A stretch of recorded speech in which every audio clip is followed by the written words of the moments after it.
Hey, this is Andrew Kuhn, and you're listening to the Focus Compounding Podcast, the podcast where Geoff and I talk about actionable stock ideas, timeless investing concepts, and the overall way that we think about investing at Focus Compounding Capital Management. Go to focuscompounding.com and enter in your email to get a free watch list from Geoff every other week. And be sure to check out all of our other work where Geoff writes about stocks at focuscompounding.com. I upload how-to investing videos on YouTube, and we both manage capital for investors at Focus Compounding Capital Management. Thanks for listening, and be sure to subscribe to follow along. Welcome. How's everybody doing? Hope you are doing well. My name is Andrew Kuhn, Focused Compounding, sitting alongside Geoff Gannon. Geoff, how's it going today? It's going very well, Andrew. How's it going with you? It's going great. We hope it's going great for everybody else. Hey, we are going to be in New York, November 11th through the 15th.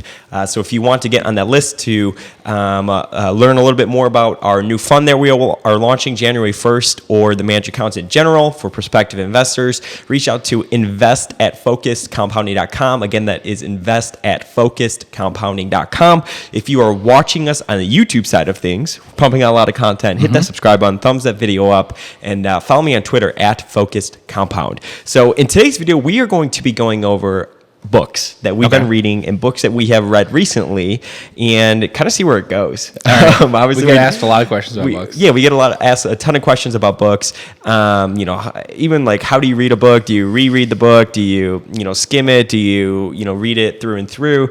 So maybe we could just I don't know if we've ever dedicated. I know we've talked about investing books, right? But a lot of what I've been reading lately doesn't have much to do with investing. Okay. But it's a lot of business history. Okay. Which is only going to improve, your investing skills, is what I would say. So I think that's, good to always be learning about other businesses. And we were talking about this the other day when we were walking to lunch, and I was explaining how I think, the effects from reading, let's say, book number 1 to book number 5 is totally different than from reading, let's say, book number 45 to book number 50. Like, from 45 to 50, the more you could take from those 5 books is just way more than from 1 to 5, because you just have learned about so many different, businesses, so many different books. So you're pulling away on this framework that you have where the results are just exponential, I think. Yeah, it's what we talk about 10Ks all the time. Yeah. People are talking about how hard it is to read, a 10K, which is true. It's because they don't read 10Ks. But if you read 100 10Ks, then you get a lot more out of the 101st than you could if that was the first 10K that you read. Yeah. And that's true with books. If you're reading books in the same area, especially if you're reading books that relate to each other that way. Yeah. So that's why I've been kind of obsessed with listening to books. That's what I've been doing a lot of lately. So I have a Kindle, and I enjoy that. But I decided that I thought it would be more productive for me if I read 10Ks only and listened to Audible books. Yeah, you've been reading a lot more 10Ks lately. Yeah. So, and it's not like I'm listening to, how to do algebra type books. No, it's a lot more like a business oriented type of books where it's a lot more story oriented. You're just processing the information. So that's been working for me. And what I do is I listen on 2 to 2.5. Yes. And so I said, okay, well, if I spend some time on the treadmill, then I have a commute to work and then the commute back, and then maybe a little bit more before bed, I could get through some pretty, long books in a few days. Yeah. I used to hate audiobooks until I realized that some people are listening to them much higher speeds. Yeah. And then I started doing that, and I realized, this isn't that bad. Yeah, Geoff was listening at 3, and I was like, I can't listen to this at 3. I guess I get distracted. Yeah. Because the reading speed of an audiobook at 1 is so much slower than your reading speed when you're reading a Kindle. Yeah. That it's just giving you so much more time to be thinking about other things, basically. Yeah. Yeah. Because you think people, they probably read at like what, 2? I would say is the equivalent. 2 to at least 2.5. 2 to 3. Yeah. 2 to 3. Yeah. It depends on. It depends on how fast they're reading it. But let's say if an audiobook's being read at 100 to 150 words per minute or something, people are probably reading at 300 to 450.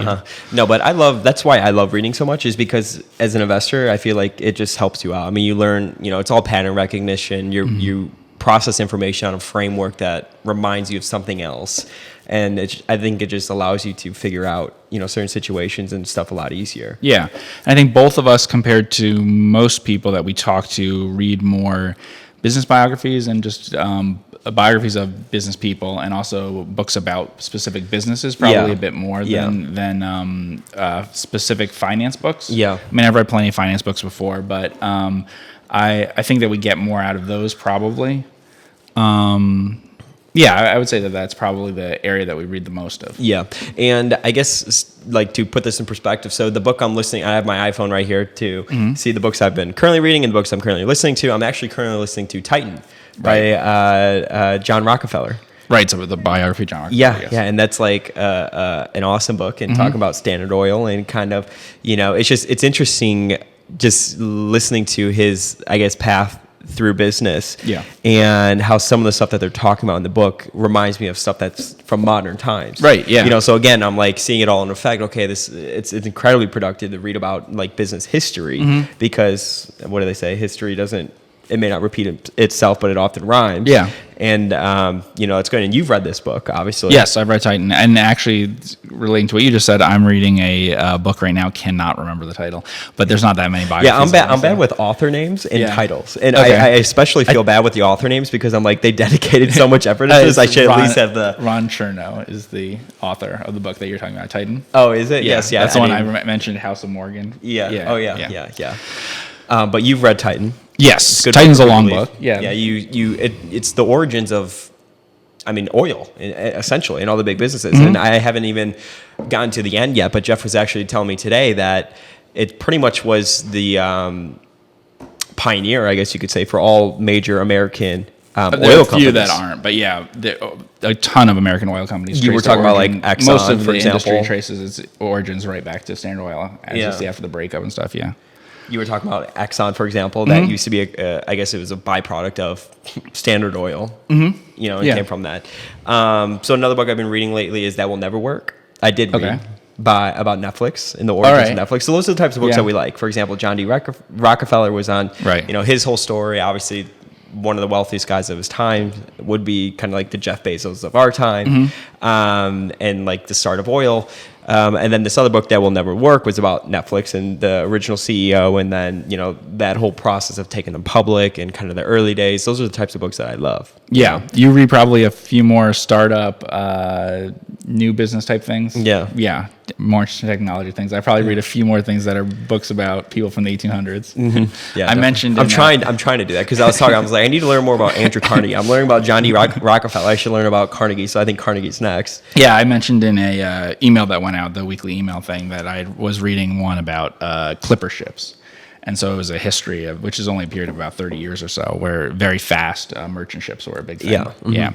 And it's interesting, and it relates to a lot of those things. And we were talking about Vanderbilt and stuff, and that will play into the Vanderbilt period if you read that book. Yeah. Yeah. What books have you been reading recently? The most interesting one that I read recently, two. I was going to say I'm reading right now a biography of E.H. Harriman, who was a railroad guy in the late 1800s to early 1900s, pretty short period of time. But I was reading it and learning a lot from it because I had read Railroader, which is about a person who was Hunter Harrison. I was going to say, no, I will. Hunter Harrison, who was has a similar sort of. It's interesting because they're both similar, E.H. Harriman and Hunter Harrison, because they take over a few railroads at times. They run them a few times. They're a little different because Harriman is an investor, but and they make them a lot more efficient in both cases. And it's like almost 100 years different between them. And it's interesting looking at in both books. Actually, they have some stuff about the operating ratio, where they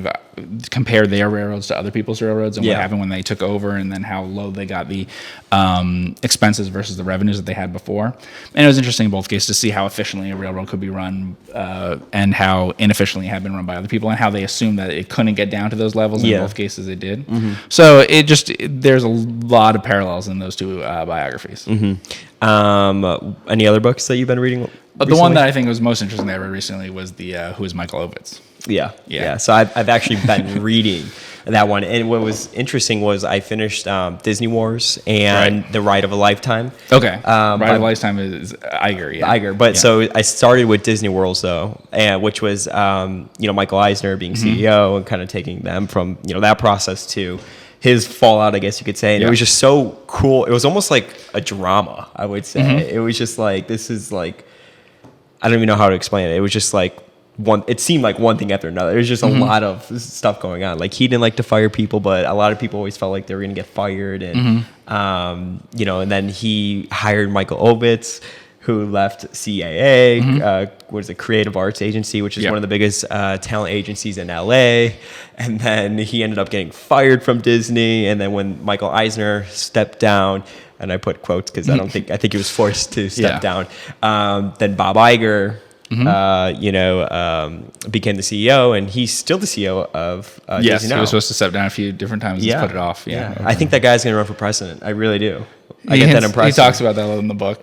But it was cool because I guess the difference between Disney Wars and The Ride of a Lifetime is I feel like The Ride of a Lifetime was it was much more of a roll-up story, I guess you could say, where Disney, he was kind of turning the company around, Michael Eisner, and it was more like an operating type stuff. This is what I kind of took away from it. Well, Eisner, he sort of had, like, Disney had all these great properties. It had all this great IP, had great parks and everything, but it wasn't, having great financial performance. And it's taking something that had what Walt had built and, like, monetizing it in a way. And then, with the Iger years, then you have the acquisitions of all those other companies. And what I thought was interesting in Disney Wars is he fired Katzenberg, and then Katzenberg went on to start DreamWorks Animation. Yes, correct. And then does Disney end up acquiring them? No, later on. Okay, acquires them. Oh, Universal does. Yeah. So I thought that was interesting, and just like the whole drama and like I guess how Steve Jobs and Eisner, they didn't really like each other, and then Bob Iger, I guess you could say, rehabbed that relationship when he became CEO, and they ended up buying out Pixar, and that's how the Jobs family they're one of the biggest owners of Disney stock because the deal was in stock.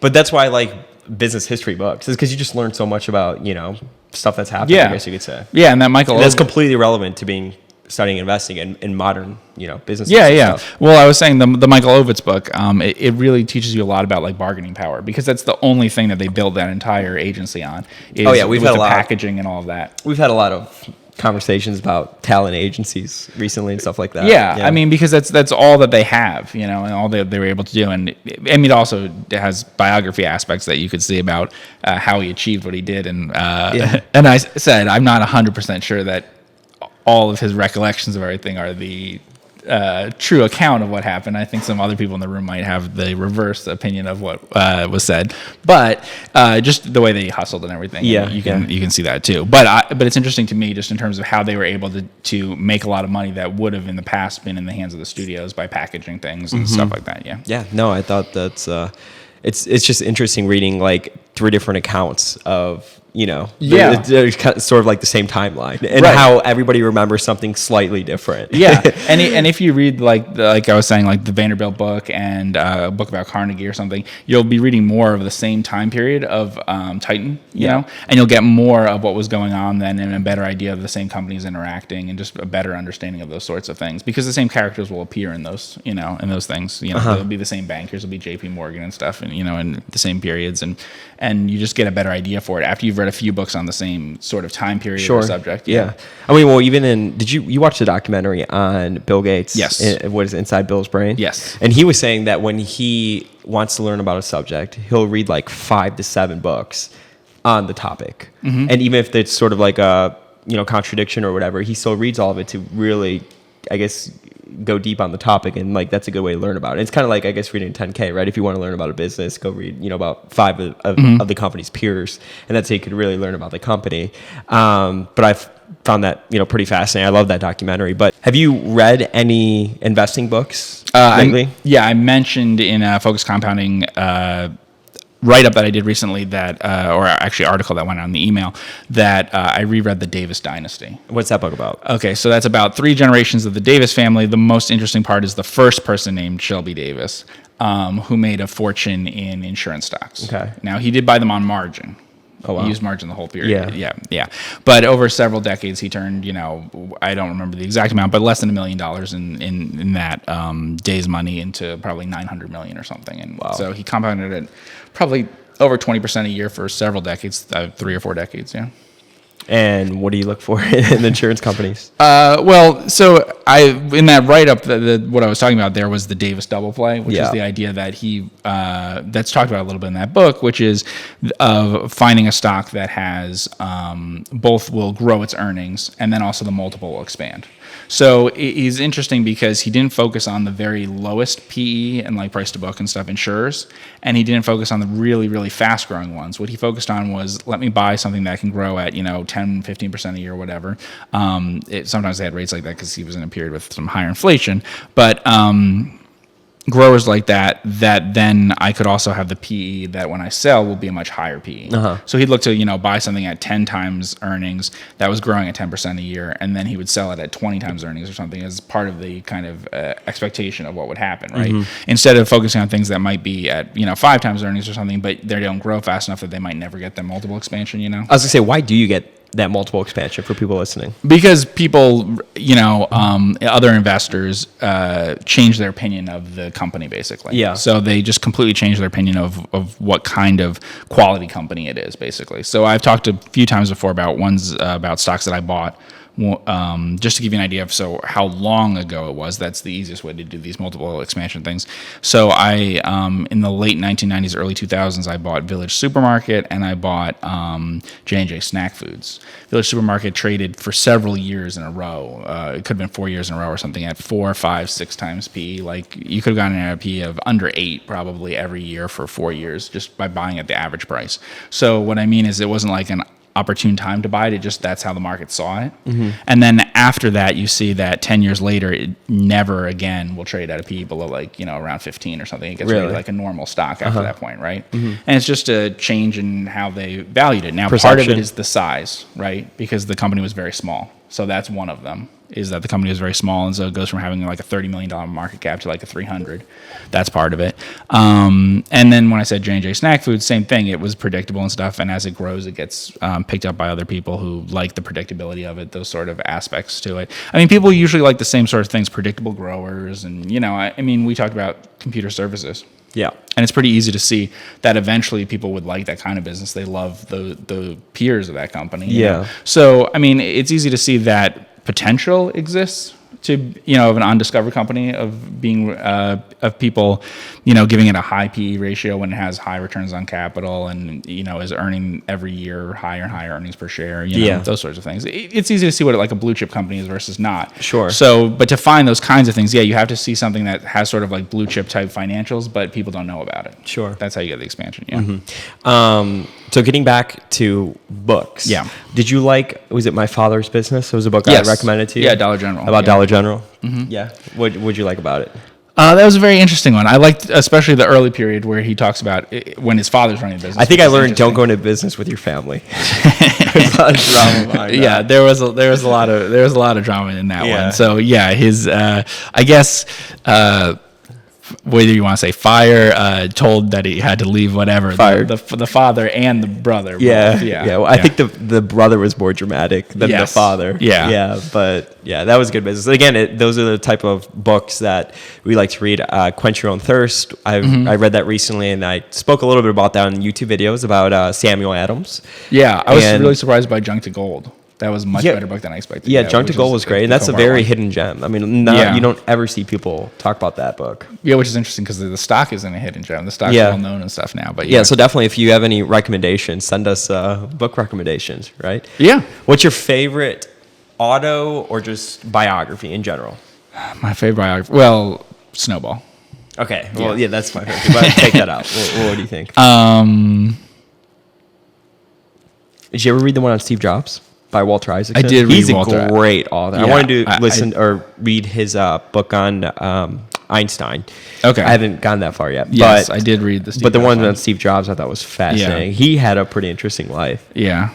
Yeah. I like Titan a lot. Titan I like a lot. And I've mentioned, what's it called? First Tycoon on Vanderbilt. Yeah. Which I actually like a lot too. Which, I mean, they're both well known, but probably Titan's a little better known because the author became really famous after. So you would go Titan and then the First Tycoon? I would I'd tell everyone to read both of those if you're looking for something those are the best on Rockefeller and the best on Vanderbilt, and they're two of the most interesting people from that period. Yeah. What are your thoughts then on audiobooks?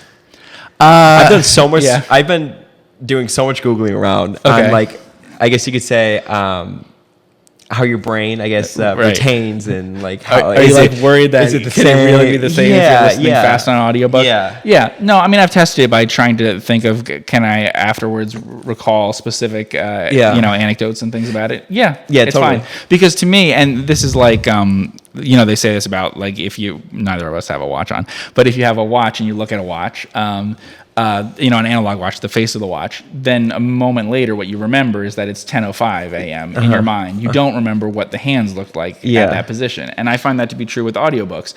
Yes, the voice sounds weird when I play it on 3 times, but when I remember the story about Dollar General and him firing his brother and stuff, I don't remember it with a silly voice in there. Yeah. I just remember the facts and stuff. That's how your brain encodes it. It doesn't remember, you know what I mean? Yeah. No, I think that's good. And we were talking about that recently because there's a great website that I don't remember the name, right? Talking about like the authors and the titles. Is it Rabbit Hole or something like that? It's like Into the Rabbit Hole, I think is what it is. And we were on it, and it's all on books. And this guy's definitely, you could tell, a Munger follower or a Buffett disciple, definitely in that sort of. And like Bruce Lee? He does like a lot of Bruce Lee. Okay. But it's an awesome website because he's into a lot of the books that we're talking about now and a lot of books that we've read. And he'll read them and then he'll kind of do like key takeaways and I guess write a review on the book. But the key takeaways is great. And Geoff and I, we were going through it last week. And I was like, oh, I read that book. And you're like, oh, I read that book. book. And you're like, yeah, I read one of the books you said you read a long time ago. And I was like, so do you remember a lot from that book? Right. And is it almost like information overload, right? You talk about Munger, for example, who reads a ton. Yeah. I wonder how much of the information he actually, retains later on, right? And I asked you about that because obviously like we put a lot of effort into learning and continuing to learn. So it's like, how much of it is it actually like beneficial? I guess you could say like 5, 6, 10 years later. And you actually said kind of what Munger's been asked that before. And he says like, well, I remember the important stuff, I guess you could say. Yeah. And that's what I mean. Well, I've read people talking about, is this book worth it or whatever? Yeah. If there's one really good idea in it, then it's worth it. Like we were talking about Titan, and they talk about the cartel, and they talk about the rebates on the railroads and stuff. If you really understood the rebates on the railroads that he was getting, or you really understood why all the other refineries in town were losing money and he was able to take them out, that alone is all you need to know. Yeah. But also, if you really understood his relationship with his father and that, was something that was useful, then, that could be a key takeaway for someone else. Yeah. It depends on what you're trying to get. And it also depends really, unfortunately, on what you already have to hang it on. Yeah. So it depends on what you knew going into it about those things. Well, because then you could take the principles away a lot easier than somebody else. If you'd already read a book on railroads and the rebates and things, then you'd understand the Standard Oil much better having read a book about railroads when you go read Standard Oil, and vice versa. When you read about the railroads, it starts to make more sense. Yeah. Like why they had so much capacity and needed more traffic and why they were offering these things, and what their problems were. It makes more sense once you remember, I remember what they were, the cuts, the deals that they were giving for Standard Oil. So it really depends on what you have, knowledge that you bring to it, and then what you can connect it to. You have to be able to tie it to something that you already know pretty quickly to like retain it, Yeah. Mm-hmm. Yeah. And that's why it's so good to read. Yeah, and good to read around and as being an investor as well, though, that's only going to help you out too. Yeah, when you're learning about new companies and stuff like that, it's going to remind you of other stuff that you've read in the past. Yeah, you're just able to figure it out a lot faster. Think about how much you know about Disney and stuff from reading about that entire era and from different perspectives on it that you wouldn't have gotten from like reading one book about it. Yeah, and that's kind of, even NACO, for example, you read a book that was written over like a 100-year lifespan of the company. Yeah, it covered a 100-year lifespan of the company. Yeah. So it's a good way to learn about the situation. So keep reading, and if you are looking to read more, definitely check out Audible. I love Audible, and that's not even me selling it because we're not even getting paid to say it. I'm just saying, if you have a commute or whatever, that's definitely a good time to, get through some material. So I want to thank everybody so much for tuning in with Mr. Geoff and myself. We are going to be in New York, November 11th through the 15th. If you would like to meet up, you are a prospective investor, reach out to invest@focusedcompounding.com. If you're watching this on YouTube, hit that subscribe button, thumbs this video up. We're going to be doing a podcast every single day for the next 2 weeks. Yeah, so maybe they should send questions to @FocusCompound. Yes, and send questions to @FocusCompound on Twitter. I want to thank everybody so much for tuning in with us here today, and we will see you next podcast. Hey, this is Andrew Kuhn, and that was the Focus Compounding Podcast, the podcast where Geoff and I talk about actionable stock ideas, investing concepts, and the overall way that we think about investing at Focus Compounding Capital Management. Go to focuscompounding.com and enter in your email to get a free watch list from Geoff every other week. And be sure to check out all of our other work where Geoff writes about stocks at focuscompounding.com. I upload how-to investing videos on YouTube, and we both manage capital for investors at Focus Compounding Capital Management. Thanks for listening, and be sure to subscribe to follow along.